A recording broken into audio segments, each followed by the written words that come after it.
uGail Small waqala inkampani yakhe yokushisela kanye namasango nomyeni wakhe eminyakeni emine yedlule emva kokudilizwa emsebenzini. Namhlanje ibhizinisi lakhe selikhule ngokwanele ukuphilisa umndeni wakhe kanye nokudala amathuba emisebenzi emphakathini.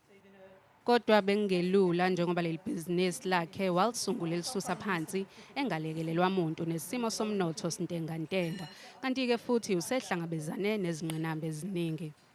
Some of the other challenges also, me being a woman in this field, when I was forced to go out to site meetings and I would have 10 men standing around and they were like, why are you here?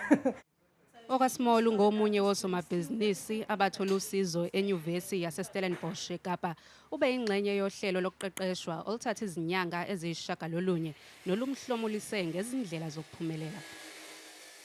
Sometimes the biggest thing is that a small business owner needs is confidence. They need to know that their business can be sustainable, that they are at this stage where now they've got the right systems in their business to make it run properly.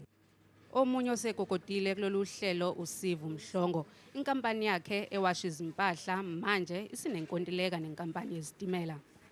I got a short-term contract with Prasa. Now I'm on their database.